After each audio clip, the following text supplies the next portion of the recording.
Hey, everybody, it's Kristen, and you are listening to the latest episode of Conversations on the Rocks, the show that is as random as the tumbleweed that rolls through my head.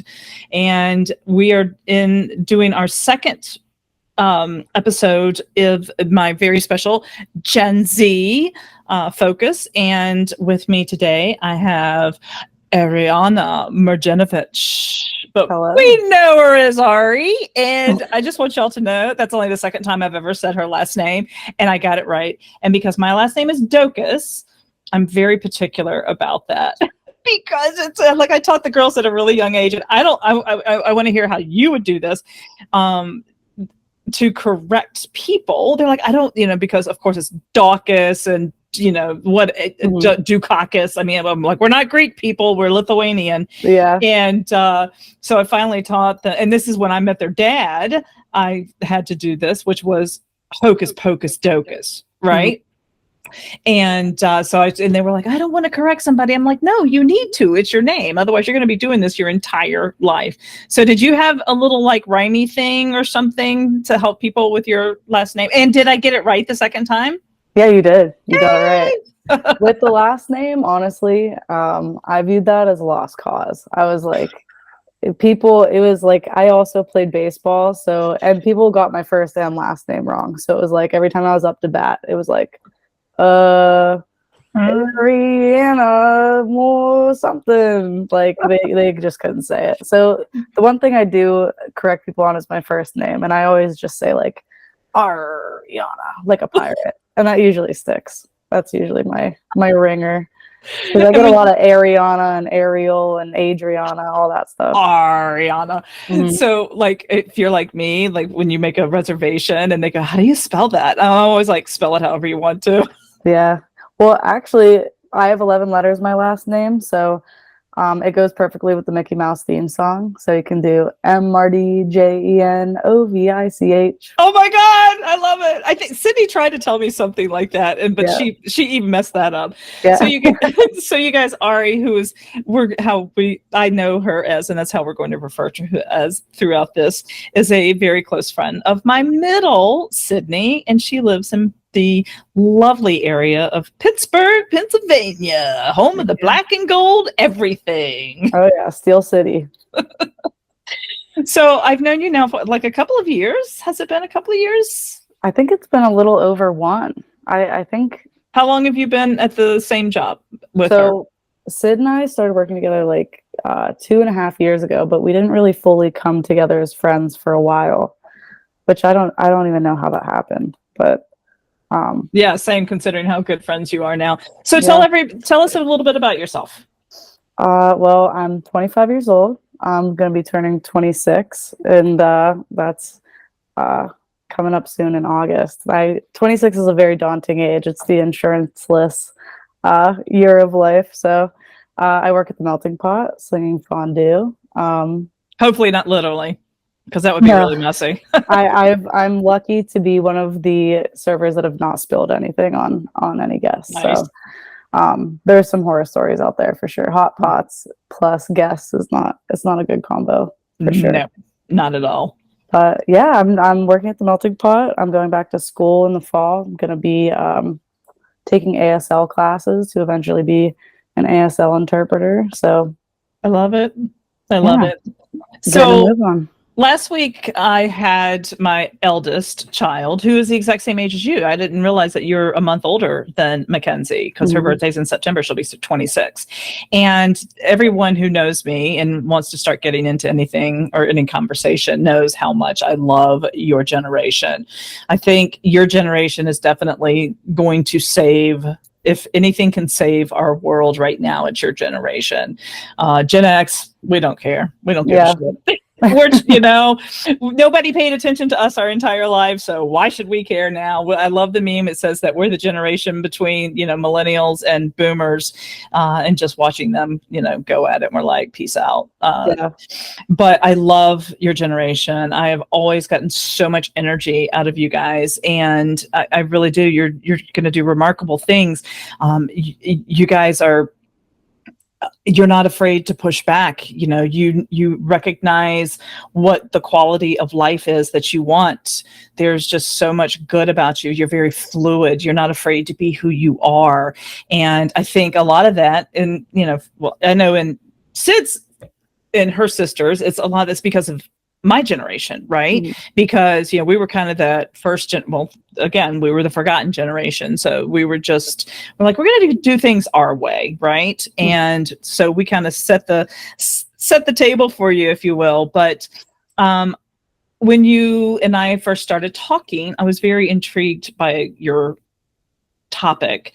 And it's one that I think is so interesting because it's not one that we really think about too much, and we really need to a little bit more, and that is the LGBTQ representation in media. Talk to me a little bit about that.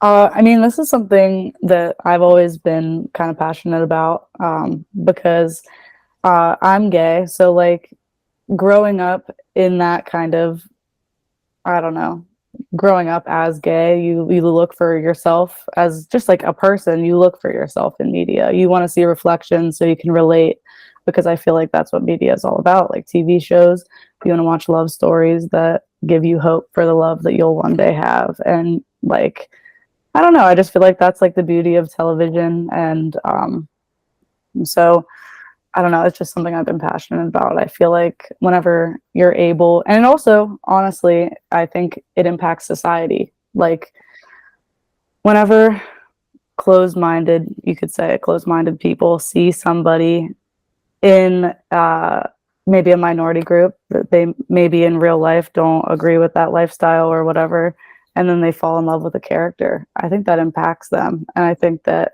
it like turns tides in society, whether it be something just as small as somebody like that, you know, that kind of situation. I just think it's important. And you're right. It is very important. And, you know, thinking back as you were saying that over the past several years, and it's nice that over the past several years, I can't even say a decade. It hasn't been a decade. It's only been in the past several years. You're starting to see your mainstream companies, your big corporations are starting to do this. And, you know, you'll get I'm trying to remember, we're just going to say it was Kellogg's. I don't know if it was, don't come at me if it wasn't, where they had, you know, two dads making waffles for their kid, right? And then you always have the backlash of people going, oh my God, I'm never going to buy your waffles again. And they're like, we don't care. Don't buy our waffles. Yeah. But there's still not enough of that. Yeah. And is it ever any more evident than it is right now where we stand as a society and the political nature of everything that's going on? Do you think we'll ever win? Do we have to wait for all of these people to die before we start seeing some equality? Because you know me, I love my gays. I love them. I will mama bear the shit out of them anytime, anywhere. Yeah. And it ticks me off. It really does. And I'm sorry. I could go on and on and on about it. No, the passion is real. Like, I think I feel like there is so much backlash, and like in regards to like just waiting for people to die off, unfortunately, that kind of mindset is just, it's always going to exist. And honestly, you're right. It's like, because these people are like conservative people that don't like those types of people are having the most kids. They're having families of 18, you know? You're right. No, you're right about that. And you learn what you live. Which exactly. that is never going to change. You learn what you live, and if your parents hate, you're going to hate. Mm-hmm. Yeah. What are some of the more significant milestones or turning points that you've seen in the representation for our gay community over the years? Honestly, so I mean, there's the L word. The L word has a lot of, I would say, a lot of pros and cons. There's a lot of really terrible representation in the L word, but I think the beautiful thing about that TV show is that it's just normal. That's just like, it's just the show. And it's like, there is a heavy focus on everyone being lesbians, but it's like, this is just a show about lesbians, for lesbians, living in LA, just like living their little lesbian lives. And it's just normal. And here's my thing on that too, where it goes back to any of this. It's like, I'm sorry, if you don't like it, turn it the F off. Yeah.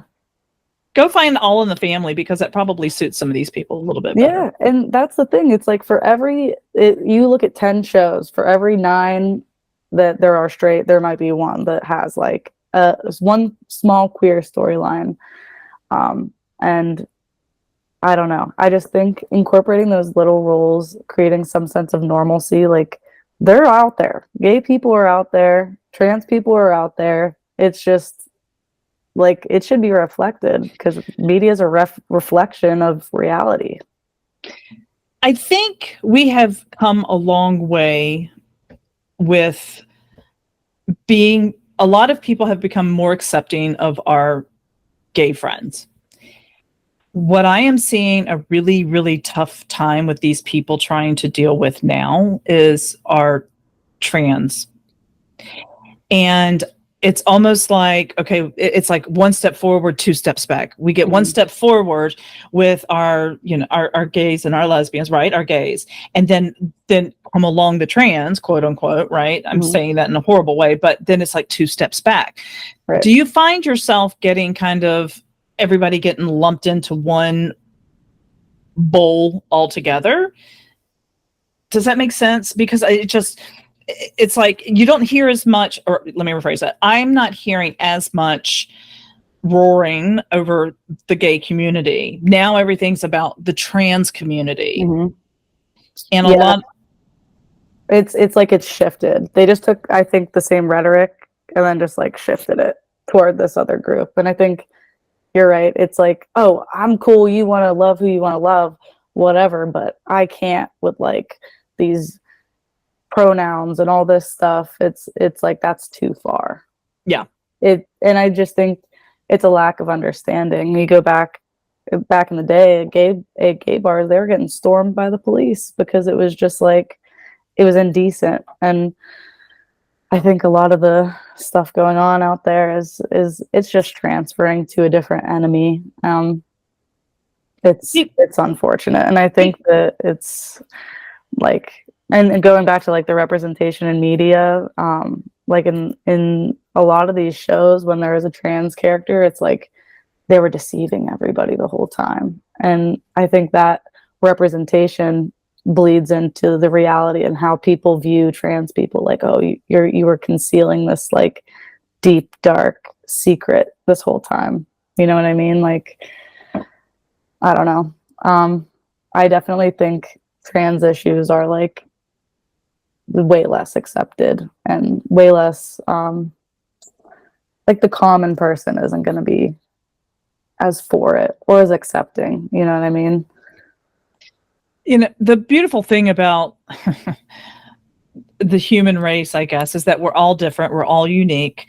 And I know it seems so simplistic, but sometimes I am a very simplistic person. And it makes sense to me in the whole, why can't, like, I don't care. I don't care what somebody else does if it's not harming someone else.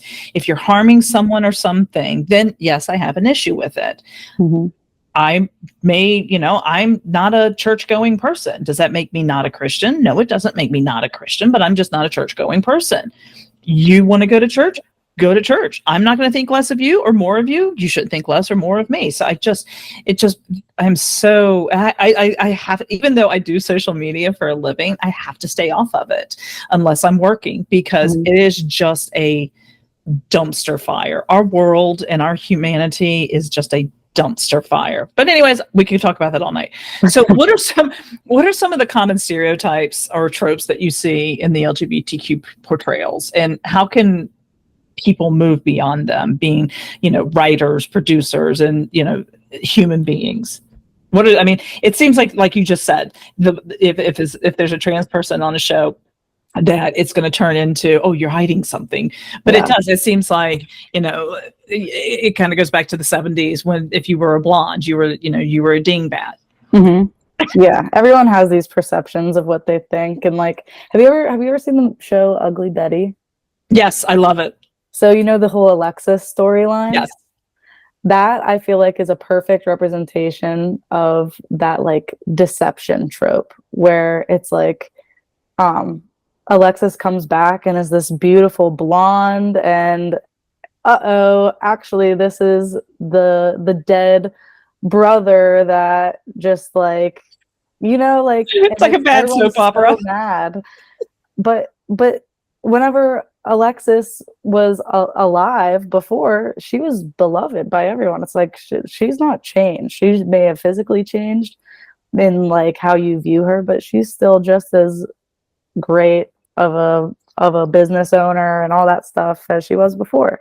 I mean, obviously it's Ugly Betty, so there was some crazy stuff going on in there, but I think a good representation would probably be like in Euphoria with Jules. Like, I think there's some like sketchy stuff obviously that goes on in Euphoria, but I think how Jules is just like, she just comes in and she's beautiful and the main character like falls in love with her. It is what it is. It's not like this huge deal that she's trans or that Rue's falling in love with a trans girl. Like, it just is what it is. I think that's the way you got to handle stuff like that. I am a huge Schitt's Creek fan. Like, my daydream is to have a Schitt's Creek life and have a Rose Motel. And I felt that, did you watch it? I've only seen bits and pieces, unfortunately. Okay, this is where I chastise you. But because it's incredible, and you have to, and did we talk about this the last time I was there? I know I talked about it with Sid and Janelle, but the first few episodes, you're kind of like, eh.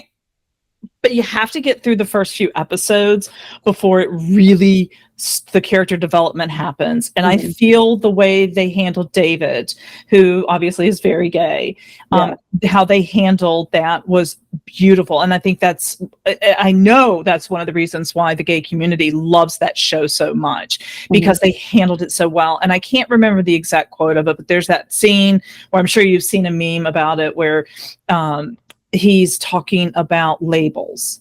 Have you seen that? Where he's holding a bottle of, somebody's asking him a question about his sexuality, and he's holding a bottle of wine, and he goes, well, let's take this bottle. And I'm going to completely annihilate this, but he's like, let's take this bottle. He goes, on the outside, it has a label that says that I'm red wine. He's like, but on the inside, it might be white wine. But on the outside, or this bottle, it might be. And so how he describes, just like, you can't just label somebody for, and say what's on. It's kind of like you can't judge a book by its cover, right? Yeah.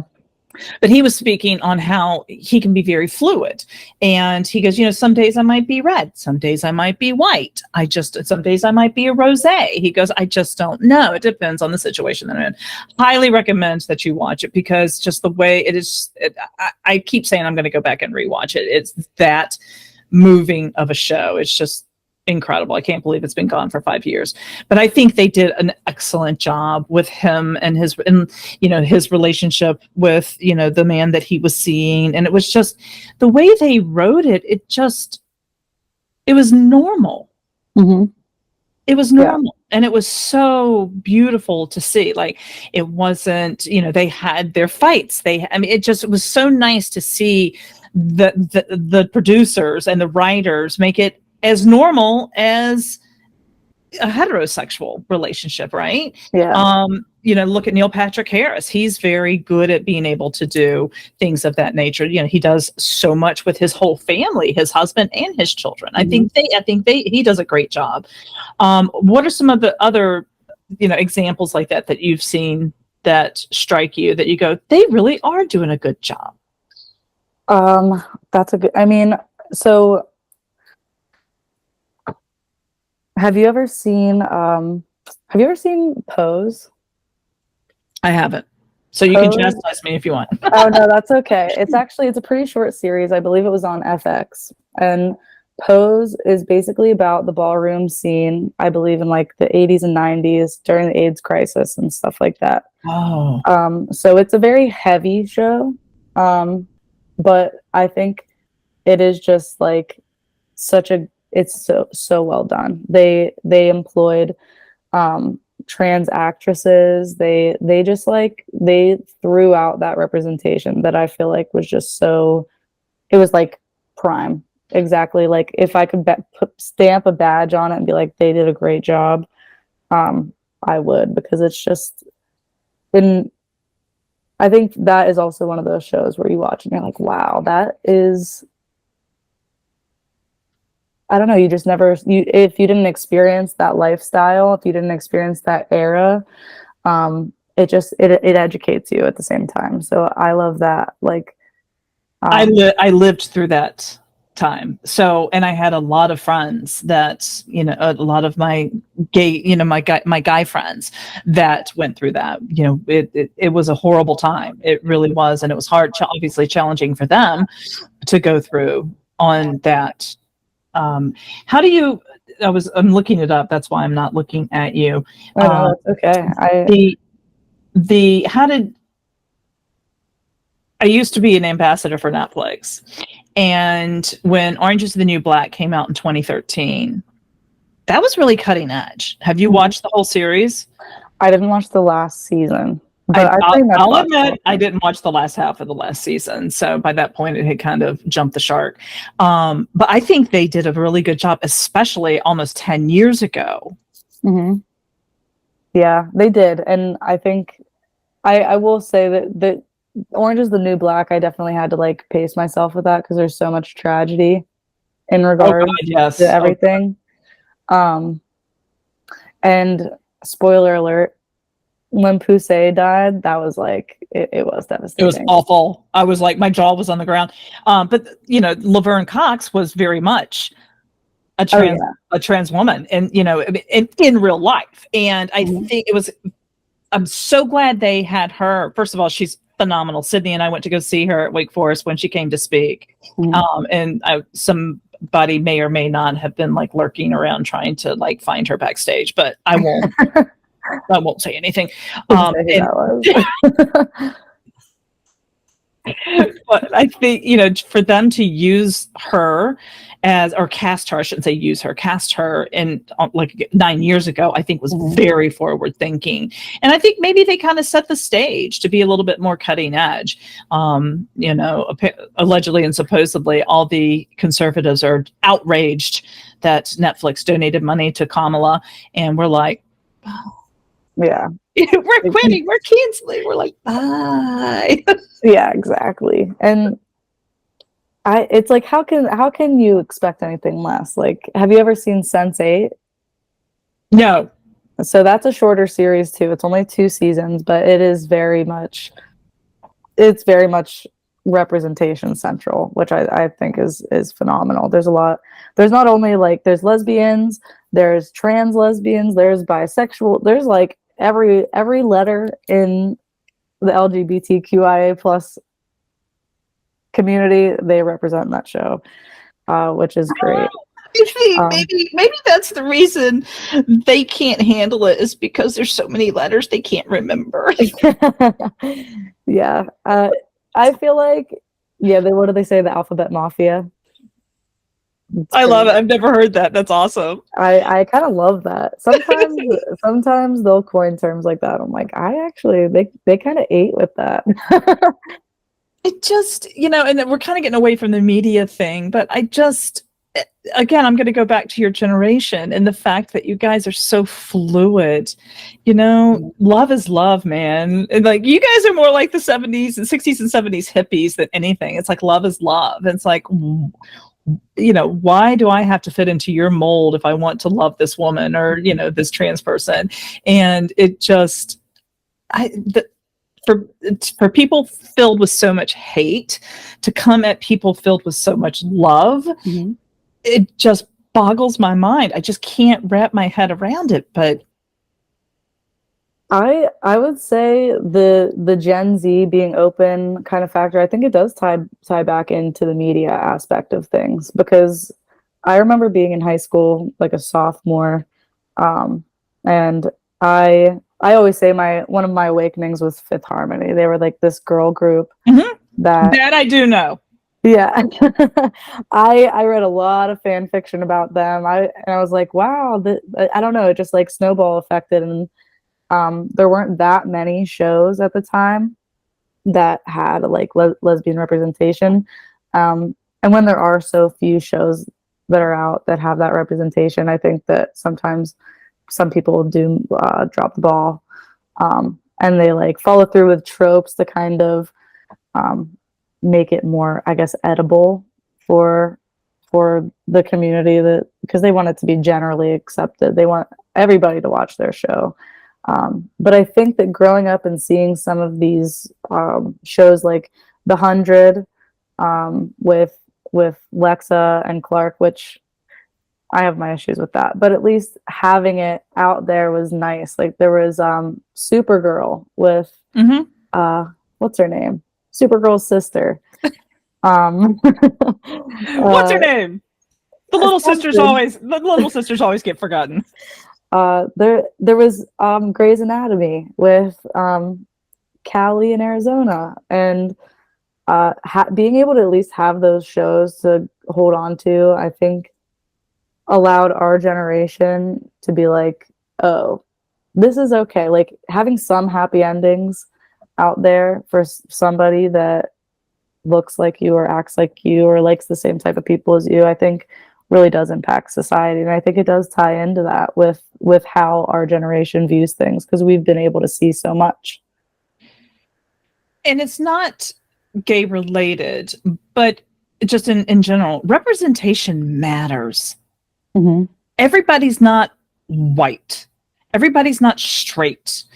It's like last year when Disney did the Little Mermaid with the little with Ariel being black, and just I just got chills thinking about it. Just watching all of these little African American girls just be in awe because they were seeing somebody that looked like them. Yep. And then here come these people to shit all over it. Yep. It's like she's a white mermaid. First of all, mermaids don't exist. Yeah, exactly. That's like saying you can't have a black unicorn. Yeah. You can have a black unicorn if you want to have a black unicorn because they're not real. Exactly. They can be purple. They can be orange, whatever. And it's like, really? Do you have to go there? And then and like the whole thing too with Kamala. We'll go back to Kamala. It's like, and we'll even kick it further back to Taylor Swift, right? And you'll understand where I'm going with this, is all of these men that just lost their minds over the fact, all the attention Taylor Swift was getting at the football games. Talk to the camera guy, dude. Talk to the camera guy. Talk to the NFL, because they're counting their money with her, right? But the meme that came out and the point being made of, these women are not hearing what you're saying, but your daughters, your granddaughters, your nieces, your wife, your sisters, they're hearing it, and they're hearing you say you don't matter. Exactly. That's a great point. I totally agree. And it's just like the particularities of it all. Like it's just like, I don't know. And like you said earlier, just turn it off. If you don't like it, just don't watch it. Exactly. I do not watch. We don't even have cable. We stream 100% in this household. So it is very rare that we watch mainstream TV. And so I don't know anything about the shows that are on. I don't know, nothing, absolutely nothing. We do watch, our guilty pleasure is Big Brother. Not gonna lie, every year we do it, but we also have a pool, so we bet on it. Oh, okay. If you want to next year, just let me know. So where I'm going with it is like, I don't watch those shows, so I don't know if there's any representation of our gay community in any of the sitcoms and the shows of that. Do you? I mean, I know we're starting to see more commercials and advertisements, so I feel like maybe there's a little bit of progress coming that way, but I don't know if that's the case with any of the regular scheduled programming or whatever you want to call it. Right now, the first shows that I think of are the shows that I'm watching. House of the Dragon. That's streaming. That's streaming. Oh, like in prime time, like in prime time. I don't know. I don't think there is. I don't think there is, and I think that's kind of like still the safe space quote. And I don't mean safe space, but I'm just kind of like the generic, cracker white pure kind of area. And I think it's these streamings because you're right. Well, my God, did you ever watch Casanova? No, not Casanova. Buccaneers. Not yet. Like I told you to. Okay, I'm telling. There's a whole storyline in there as well, of a lesbian storyline in there. Yeah, there's. I have to. Is that on streaming or is that? Yeah, it's on Netflix. Okay. Yeah. Yeah, especially as a Bridgerton fan, I'm telling you, I almost think it's, I want you to watch it. I want Sid to watch it. I want all of you guys to watch it. And then I want to have a conversation about it. We can have, because for it to be, and for those of you that may not be familiar, it is along the lines of Bridgerton, except it's the women are American and their parents are like, there's nobody good enough in America for our kids, so we're going to ship our daughters over to London for the same type of season, right? Mm-hmm. But there's all of these amazing, kind of the same thing, very Bridgerton-ish. They've got pop music in classical format, but they have so many cool understories going on. And one of them, it's the attraction between two of the girls is not an understory; it's an actual story throughout the whole thing. So, but yeah, absolutely. On some of these private things, it's 100%. You're starting to see some great representation there, and it's intense. It's hot. Yeah. No, I'm talking about in general. You're like, okay, let's go. Yeah, like I just feel like they're just, and what you said, that it's a main story, not a side story. Like, I feel like that was something that it was kind of like a lot of media, or not media, I guess TV shows mostly. That was like something that they relied on. They were like, okay, here's your poster children for heterosexuality, and then a little bit of gay, a little bit of gay. Like, it's an asterisk. It's an asterisk. Yeah, like with Buffy. Like, have you ever watched Buffy the Vampire Slayer? That actually was super popular when I was a very young mother. I didn't have time for Buffy. That is fair. And Buffy was one of my favorite. It's probably one of my favorite shows of all time. Everybody loved it. It's one of those I probably should revisit now that I have time. It's so campy and corny and funny. Like, it's just so great. But I mean, it's kind of an example of that where eventually down the line, one of the main characters starts dating a girl, but it's like Buffy and Angel, and then Willow and Tara, Buffy and Angel, and then a little bit of Willow and Tara. And that story kind of, I don't know if I would classify it as good representation or bad representation, because it comes into this trope. It's called the bury your gays trope, where basically the writer will write this big, beautiful, like, we've been waiting for this moment with a couple that's gay, and then kill one of them off. Of course, because somebody's got to die. Exactly. And there's like, the same thing happens in The 100. The same thing happens in a lot of stuff, like Skins, Vampire Diaries, the lesbians die. It's like, you can't be a lesbian in a TV show and stay alive for more than a season. It's just not possible. Your time is coming to an end. Yeah, it's so bad. And I think, I don't know, I think that a lot of people, so for example, with The 100, I forget who the writer, what the writer's name was, but it was so poorly written. It was so stupid. And there was so much backlash. Everyone stopped watching the show. Because they're like, it was 2015 or something, and everyone's like, all right, this is enough. We've seen this so many times. Why can't we just have a happy ending for the couple that we're shipping? I was just trying to, speaking of Bridgerton, did you finish the last season? I did. So they kind of had a little bit of a interesting little bit going on in there as well, with what's his name? Oh crap! With Benedict. Yes. Oh yeah. I forgot about that. Yeah. So it's interesting. I think maybe some of these production companies are afraid that I think they need to get a little bit more courageous. The people that are going to be offended by it most likely are over here watching ABC. Yeah. And I think there's a fine line between putting everything in your face and being gross about it, which, how is that? Love is love, right? But it needs to be more just a natural, like, okay, so it's two guys, it's two girls, whatever. Yeah. I did feel like with the Bridgerton storyline, I was like, because you know how Bridgerton is it's like soft core at some point. Absolutely. And Anna and I were watching it, and I was like, why do they keep cutting away? They don't do this with any other couple on Bridgerton. Usually it's like a 10-minute, like full out scene. But with Benedict and I was like, what the heck? But I think that they were sprinkling it in and they're testing the waters. I agree. And you know, smart on them, right? Smart on them. Did you see that he is the fourth season's love story? Okay. They just announced that last week. I didn't see that. Yeah. That I guess that makes sense. They were definitely setting him up for that. I think. I mean, come on. Those people were crazy. They had nothing else to do. They barely had electricity. Yeah. All right. Any kind of closing thoughts? What else? What have we not talked about that you want to talk about? Make sure we hit.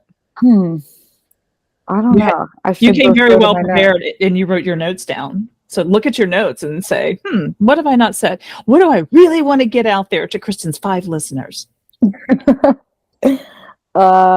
Which is funny because I actually have more listeners on YouTube than I do. I have a lot of people on YouTube. I don't know why. It's kind of odd. I think YouTube. I mean, YouTube is the number 2 search engine in the world, isn't it? Yep, right behind. Everyone loves YouTube. Right behind Google. I mean, I guess my closing statement would mostly be something along the lines of, I feel that obviously it's really important to have representation in media, but I think it's even more important for it to be good representation. I think, having the sassy gay man being the butt of the joke, you can only do that so many times. Having the predatory lesbian, like in Pitch Perfect, being like super creepy and, like there's driving a U-Haul. Yeah, like there's representation, which is one foot in the door in a way, maybe a pinky toe in the door, but there's like good representation, which I think is really important. It's not only important for just society as a whole, but I think it's important for the individual, whether that be somebody in the community to be able to see somebody that reflects their own life and their own wants and needs, or somebody who is so far removed from the community to see somebody that they may never meet in person, to give them the opportunity to love somebody that maybe one day they're in a small town and a gay person or a trans person walks into a bar because they saw that one show or they loved that one character. They'll treat them with kindness instead of reject them. So I think just gotta do a little bit more to make a little bit more good representation on TV and in movies and even on YouTube. Right. I want to see a Hallmark Christmas movie that has a gay couple. There is a reminiscent there. It's called The Happiest Season, and it is interesting. Really? Yeah. Kristen Stewart and Aubrey Plaza are in it. I have to check that out. You'll have to check it out.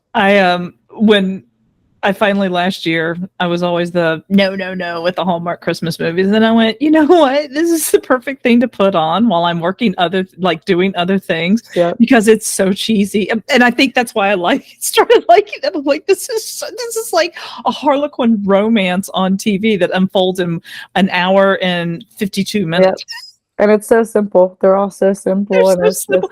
And you know what? I think what I discovered last year is that in the world that we're living in right now, as stupid and cheesy as they are, it was like a nice escape to go, oh, there is a place somewhere, even if it's in my head, that's happy and pleasant and everything, there's always a happily ever after. Yeah. Yeah, So, those are great, honestly.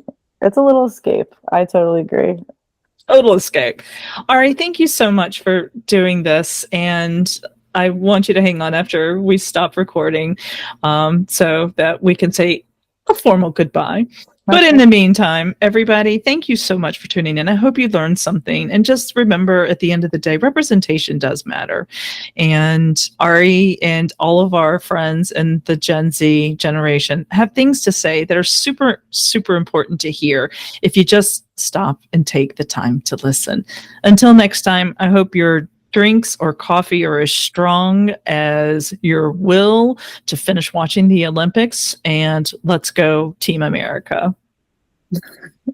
USA. As USA. the saying goes, you don't have to go home, but you can't stay here. And that's a wrap for this week's episode.